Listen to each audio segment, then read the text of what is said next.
Hello, everybody. Hello. How are we? Great. I apologize for my tardiness. It's quite the newsy day, and I was with the president talking about that news, so I look forward to taking your questions on it. But first, I want to talk about President Trump's historic and incredible speech last night. The American people and the entire world watched President Trump powerfully lay out how he's renewing the American dream in a record-breaking joint address to Congress. And Americans loved what they heard.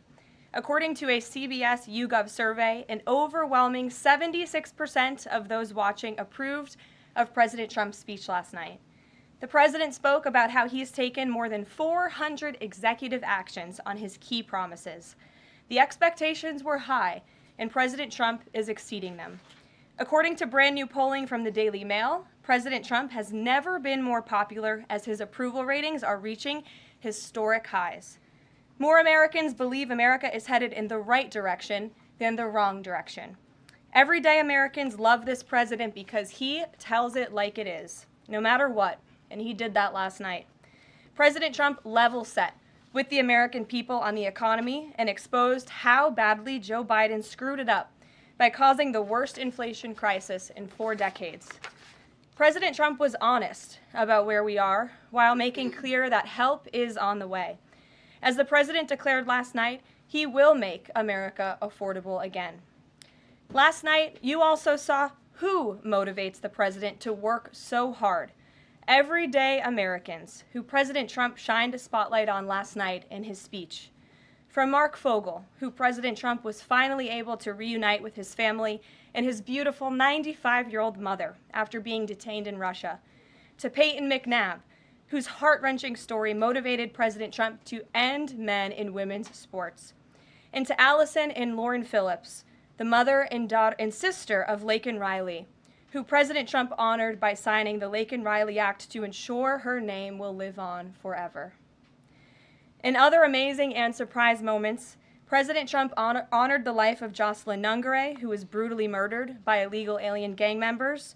He ensured Jocelyn will never be forgotten by renaming a national wildlife refuge in her home state of Texas to honor her life. And in one of the greatest surprise moments of the night, DJ Daniel, an incredible 13-year-old boy who is beating brain cancer, saw his dreams fulfilled by President Trump when he was made an honorary Secret Service agent. And finally, after nearly 4 years, President Trump delivered justice for the families of the 13 American heroes who were killed at Abbey Gate in the Biden-botched Afghanistan withdrawal, which was one of the worst humiliations in the history of our country. President Trump announced that we have detained Mohammed Sharifullah, the monster who was responsible for that horrific attack, and he was delivered to Dulles Airfield earlier this morning. On his first day in office, President Trump's national security team across the federal government prioritized intelligence gathering to locate this evil individual.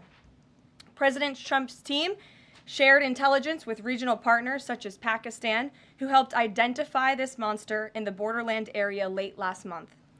Mohammed confessed to his crimes related to Abbey Gate and other attacks in Russia and Iran as well to the Pakistanis. And U.S. law enforcement officers traveled to Pakistan over the weekend, where he again confessed his crimes to the FBI. As President Trump said last night, this killer will now face the swift sword of American justice for these atrocities right here on United States soil. Joe Biden was responsible for this botched withdrawal, and he had 3 years to find this evil terrorist, and he didn't even try to get the job done. But President Trump campaigned on behalf of and grew very close to the Gold Star families. He promised them accountability, and last night, he kept his promise. He spoke to those Gold Star families yesterday, ahead of his speech, in an incredibly heartwarming call to share this incredible news. And as President Trump asked in his speech last night, how could anyone possibly be opposed to any of this action that he is taking? Well, apparently, the modern-day Democrat Party could. The behavior of Democrats last night was completely disgraceful and demonstrated how severely out of touch they are with the American public. It was the most shameful moment in the history of presidential addresses in that beautiful chamber. In what was supposed to be a unifying moment for our country, Democrat members of Congress instead screamed at the President of the United States, who was just overwhelmingly reelected by their constituents, walked out of the chamber, and worst of all, they disrespected the American people. Democrats didn't stand to keep men out of women's sports. They couldn't even clap for a girl who got her head smashed in by a man on a volleyball court. Democrats didn't stand for an innocent and beautiful child who is surviving brain cancer. They opposed eliminating taxes on tips and Social Security. They didn't stand in favor of cutting taxes for hardworking Americans. They couldn't even clap for two mothers whose daughters were killed by illegal aliens. One of the only things that could get Democrats off their feet last night was cheering for Ukraine, not for America. Last night was a very clarifying moment for our country. The Democrats exposed themselves as the party of insanity and hate, the party that wants to put America last. They've allowed their Trump derangement syndrome to stop them from celebrating America and our people, and we will not allow them to forget that. And it's not just the Democrat Party. The mainstream media still doesn't get it.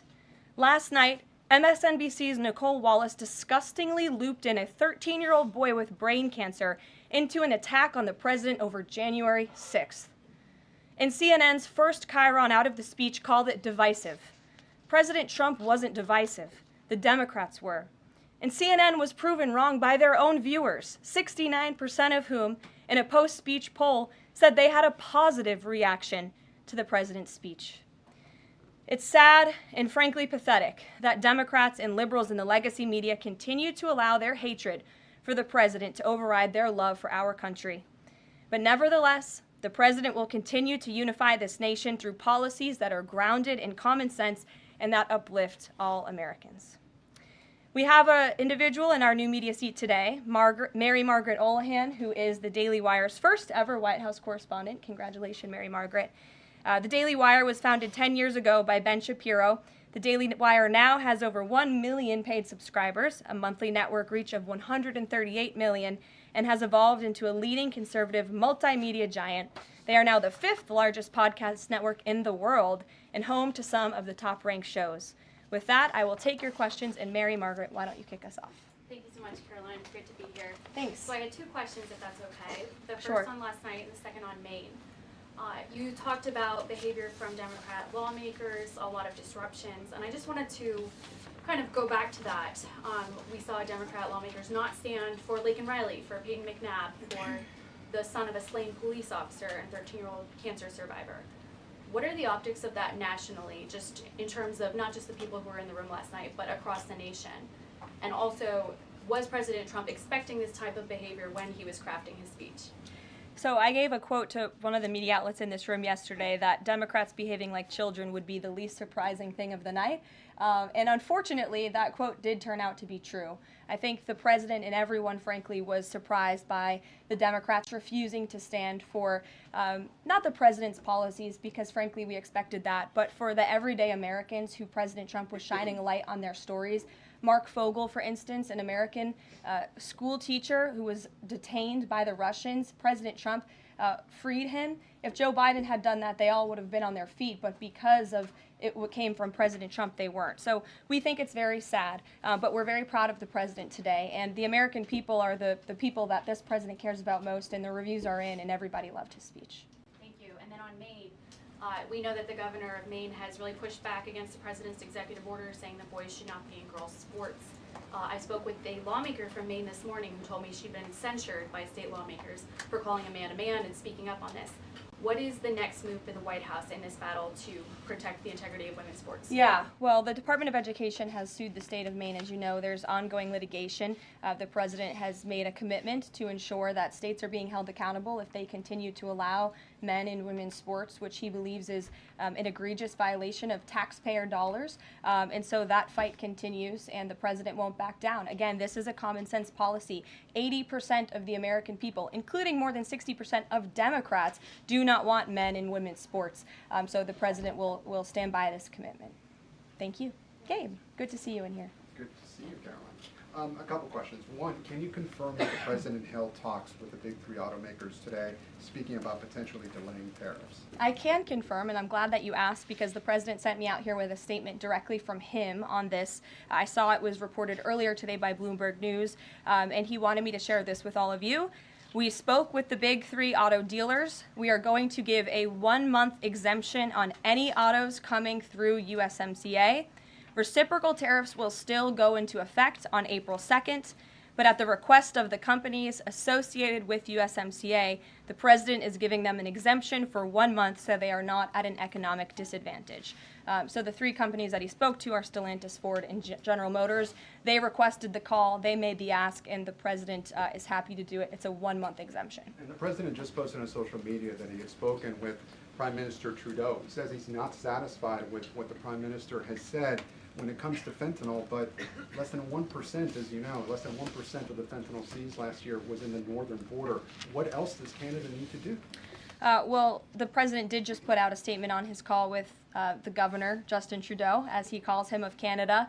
And he said that he was not pleased, as you said. He said it's not good enough. He told Prime Minister Justin Trudeau that directly. The call ended in a somewhat friendly manner, as the president said, but he's not going to stop standing up for the American people. And to answer your question directly when it comes to fentanyl, for the last 4 years, unfortunately, our neighbors to the north and the south, Canada and Mexico respectively, have allowed America to be a dumping ground, not just for illegal aliens, but for illegal, poisonous, deadly fentanyl, which is now the #1 killer of young people in this country aged 18 to 34. Through the northern border in Canada, in last fiscal year alone, there was enough fentanyl seized to kill 4.8 billion people. And that number is up 2,050% from 2023, the year before. So there's been more than a 2,000% increase in illegal fentanyl seizure at the northern border. Why? Because Canada is allowing that fentanyl to come to the United States. The president sees these numbers. He thinks about the lives that are lost. And everybody in this room, I'm sure, everybody watching at home, everybody across the country knows someone in our lives who has been killed at the hands of this deadly poison. There needs to be repercussions for that. The president feels very strongly about it. But Caroline, respectfully, it's just 43 pounds that were found last year. That's less than a carry-on suitcase. Is that a lot of fentanyl compared to, say, Mexico, where the vast majority of the fentanyl is brought in through Mexico, not Canada? So what else does Canada need to do? Well, I just told you, last year alone, there was a 2,000% increase in illegal fentanyl. But it's only 43 You're asking pounds, me, Carol. you're asking me for what the president's justification is for these tariffs. It's not up to you. You're not the president, Gabe. And frankly, I think it's a little bit disrespectful to the families in this country who have lost loved ones at the hands of this deadly poison. If you talk to them, and this president has, they are grateful that they finally have a president who is standing up to both Canada and Mexico, and most importantly, to China as well. The president added an additional 10% tariff on China because this deadly poison is being produced in that country. It's being distributed through our neighbors, and there needs to be consequences for that, period. Peter. Thank you, Caroline. If the U.S. has a longstanding policy that we do not negotiate with terrorists, then why is the U.S. now negotiating directly and for the first time ever with Hamas? Well, when it comes to the negotiations that you're referring to, first of all, the special envoy who's engaged in those negotiations does have the authority to talk to anyone. Israel was consulted on this matter. And look, dialogue and talking to people around the world to do what's in the best interest of the American people is something that the president has proven is what he believes is good faith effort to do what's right for the American people. Is it just about the hostages, or are they also talking about the president's plan to take over Gaza? These are ongoing talks and discussions. I am not going to detail them here. There are American lives at stake. I would defer you to the Department of State for further details, but I'm not going to get into those talks here at this And podium. we know that some officials here were miffed that Zelensky showed up last week without a suit for his meeting in the Oval Office, but Elon Musk never wears a suit. He did last night. So what is the dress code? Well, Elon Musk wore a suit last night. I'm sure you saw it. Was he spooked by the it looked. Zelensky getting kicked out? No, I don't think so. I'm just pointing out that he did wear a suit last night, and I think the president liked that very much, and he looked great. Speaking of the president, he just passed me a note while I'm standing here. He wanted me to hold this up. This is the poll that I cited, the CBS YouGov poll that shows that 76% of those who watched the president's speech last night approved of his speech. And so it goes to my earlier point that I made in my monologue about how incredibly sad it is that we have a modern-day Democrat Party who is so severely out of touch with the American public. This is a great poll. The ultimate poll, though, came on November 5th when the president won by an overwhelming margin that he spoke about last night. Democrats weren't happy to hear that either. Ouija. Thank you, Caroline. Back on tariffs, last night President Trump said there will be a little disturbance, but we're okay with that. Can you put a dollar figure amount on how much the average American family should expect to pay as this disturbance? And why should Americans be okay with that when so many are already struggling to pay the bills? Well, first of all, last night, the president told the truth. And he was realistic, and he level set with the American people. And I think, frankly, it's very refreshing, and everybody in this room should be very grateful that we have a president who tells the truth about the reality of the economic situation that we are in, unlike the previous president who lied to everybody's faces, saying inflation was transitory, saying it was under control, saying that the border was secure, when none of that was true.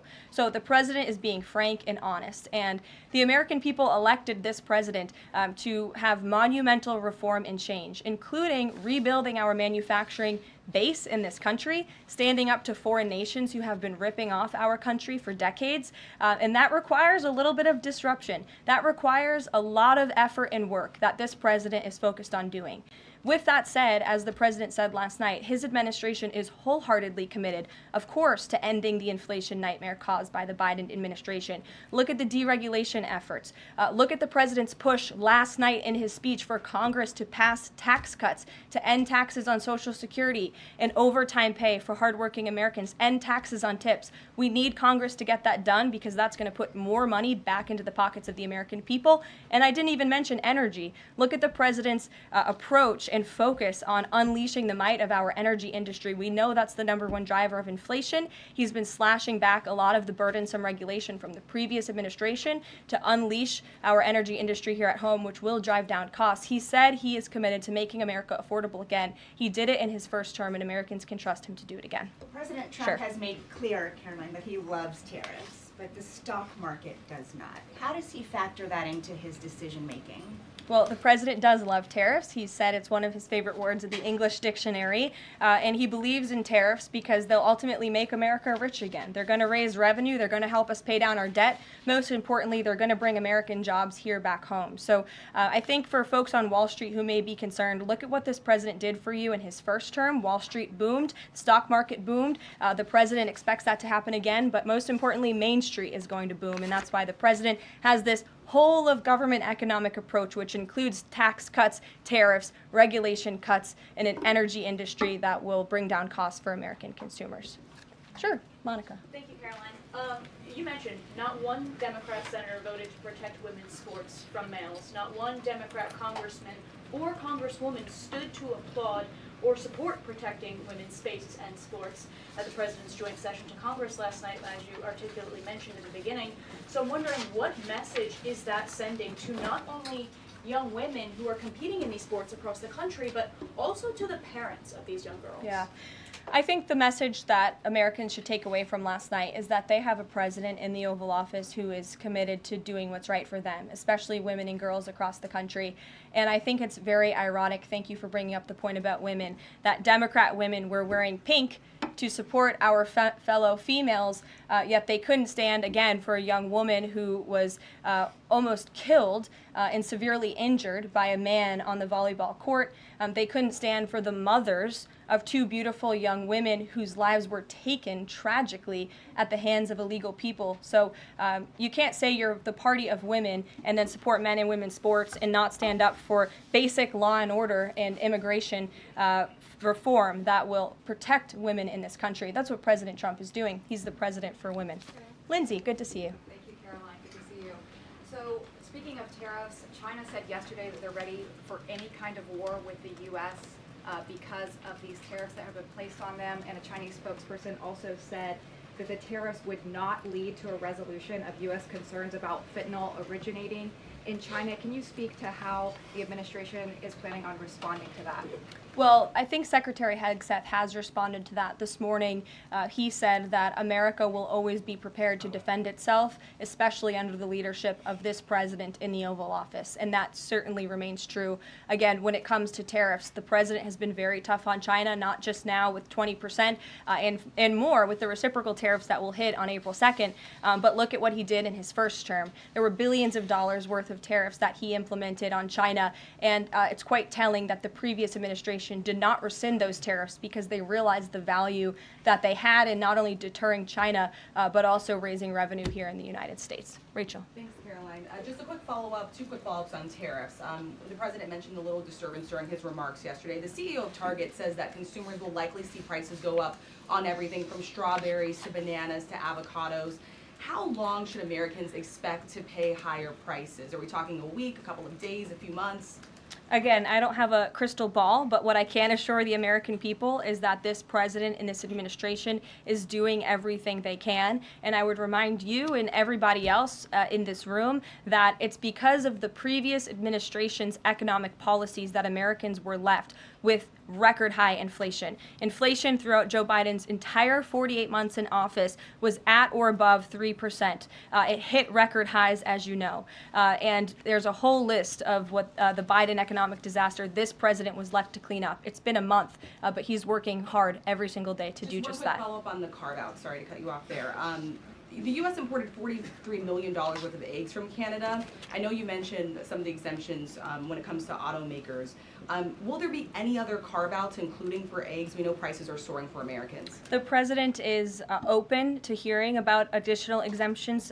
He always has open dialogue, and he'll always do, what's right, what he believes is right for the American people. But again, as for the egg crisis in this country, the president is wholeheartedly committed to ensuring we're increasing our egg supply, and we're also bringing down cost. And Secretary Rollins has been all over this issue. She comes from an agricultural background and family. That's why she's leading that very important department.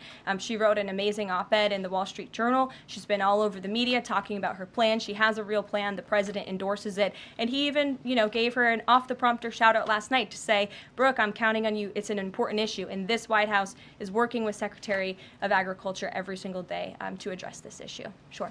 Jordan. Thanks, Caroline. So, what does it say that the Democrats, while they couldn't stand for Americans or stand for victims, they stood for war and clapped for war and clapped for 5 more years of war? Yeah, the president addressed that last night, I think, when he called out Senator Elizabeth Warren and said that, again, as I said in my opening speech, very telling that the Democrats refused to clap for American people and American interests and American priorities, but they did clap for the country of Ukraine, which, by the way, the president's working very hard to end that war. So Democrats should be applauding him for actually doing something about it. Follow up on that if I can. You've spoken recently about how what happened in the Oval Office last week gave Americans an inside look into behind-the-scenes discussions with Zelensky. Is this how he treated Joe Biden and just treated him disrespectfully and received billions of dollars? Well, it's a very interesting question. I don't know if anybody in here asked my predecessor who stood at this podium about that, but there was a report from NBC News that President Biden also got increasingly frustrated with President Zelensky when he was handing out blank checks and President Zelensky kept asking for more. Joe Biden was quite frustrated with that. So again, as I've said repeatedly, Friday revealed the frustrations that this administration has had in closed-door negotiations with the Ukrainians. However, President Zelensky did put out a statement yesterday, which we believe is a positive step forward. And National Security Advisor Mike Waltz has been talking to his Ukrainian counterparts. And so we're in the midst of this, and we'll see what happens next. Caitlin. Thanks, Caroline. I have 2 questions. One on the reprieve that is being granted to these 3 automakers for 1 month on the tariffs on Canada and Mexico. How did the president settle on 1 month? The reciprocal tariffs will go into effect on April 2nd, and he feels strongly about that no matter what, no exemption, so that's where the 1 month comes from. Does he expect them to be able to shift production within a month? He told them that they should get on it, start investing, start moving, shift production here to the United States of America, where they will pay no tariff. That's the ultimate goal. And On the conversations between the White House and the Ukrainians and the letter that President Trump revealed last night that he got from President Zelensky, Director Ratcliffe said today that the president has paused also intelligence sharing with Ukraine. Is that temporary or is that permanent? I believe what the National Security Council told me in regards to that was that they paused or they are reconsidering the funding for Ukraine, as you saw, the pause on the funding. As for intelligence matters, I would refer you to either the National Security Council or the CIA as But well. they're considering lifting or reinstating the military aid going to Ukraine, which they paused this Again, week. it's a pause for a review. Follow up on that. Sure. The president read parts of the letter that he received last night from President Zelensky. Can you give us a sense of when President Trump now plans to sign that minerals deal after receiving that letter? Those talks are happening as we speak. I just saw the National Security Advisor.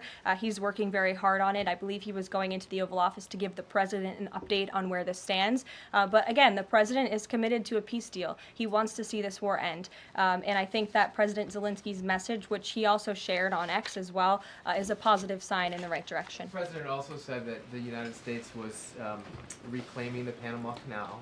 The president of Panama this morning, or at some point today, said that President Trump was lying.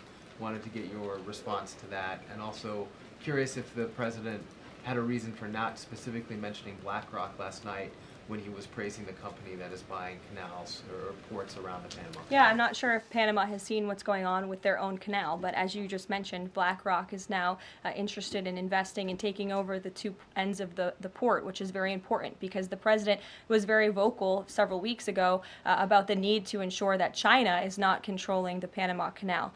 This is a very important place for the United States of America. We also saw that the Panama Canal lifted fees on our U.S. naval ships that are going in and out of the canal. That's a win for the United States of America, and the president will continue to ensure that the Chinese government, the CCP, cannot be infiltrated in the Western Hemisphere, and certainly not in the Panama Canal, which is a very important place for our country. Dasha. The president continues to call the Prime Minister of Canada, Justin Trudeau, Governor of Canada. I'm curious what he means by that and if there are any plans that are moving forward with trying to make Canada the 51st state. And I have a follow-up on the economy as well. Sure. Well, the president put that in his True Social account, or his True Social post earlier today.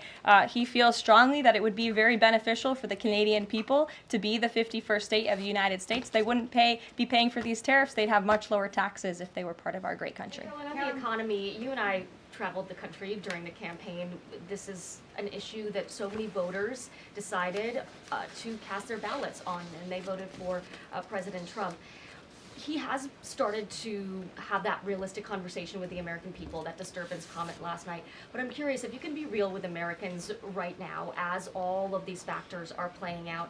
Are things potentially going to get worse before they get better? Look, I've now been asked and answered this same question just given to me in different verbiage of 3 different times, and I will answer it again in an effort of transparency to the American people because this is an important issue and the American people, this president understands that it is. And again, that's why in his joint address to Congress last night, he addressed this issue with a realistic and honest approach. He talked about what this administration is doing to unleash American energy and to make America affordable again, and this administration is wholeheartedly committed to doing it. And I would remind the American public that the first-term record of this president speaks volumes. That's why they reelected him, because they know that he can fix our broken economy, and it's very, very broken from the previous administration. Stephen. Thank you, Caroline. I've got 2 questions, one on press access, the other on fentanyl and tariffs. Sure. On press access, your predecessor, Karine Jean-Pierre, who presided over many novel press access restrictions, criticized the recent changes to the press pool made by your office. She said in an interview, quote, what we're looking at is what North Korea is doing. What's your response to that, and can you say anything to allay concerns that unfavorable coverage will be punished in this new press pool system? I think that's the same individual who said from this podium numerous times that the commander-in-chief was mentally and physically up for the job, which we knew was a lie. Many people in this room knew it was a lie. Many of you were admonished for asking questions about that truth. So when it comes to truth and transparency, this administration, this White House is setting the example. This president is taking far more questions than his predecessor, Joe Biden, did on a daily basis, and that will continue. And on fentanyl and tariffs, fentanyl produced largely in China has killed 334,000 Americans over 5 years. According to CDC data, that's about 1 in every 1,000 Americans. President Trump has cited this for applying new tariffs to Canada, Mexico, and China. But in addition to China's talk about being ready for any kind of war, they said yesterday, the foreign ministry said that, quote, the fentanyl issue is a flimsy excuse to raise U.S. tariffs, and, quote, the U.S., not anyone else, is responsible for the fentanyl crisis. So what's the response to China that the talk of fentanyl is just an excuse for tariffs, and what does that say about the resolution? Well, of course, the country that is getting very rich off of distributing this deadly poison to American citizens is going to say that. Again, the president knows where the American people stand on this issue. Fentanyl overdoses. Dasha brought up all of us campaigning all across the country. They talked about inflation. They also talked about the border, the illegal immigrants that we're pouring through, but also these deadly drugs. And again, the president keeps in mind those families every single day when he is making these tough decisions. But it's a necessary decision, and he's no longer going to allow the United States of America to be a dumping ground for illegal immigrants and for illegal drugs that are killing our nation's people. This is the #1 leading cause of death in our country, and there needs to be action taken to ensure that cannot continue. Thank you very much, guys. We'll see you later. Thanks, Caroline.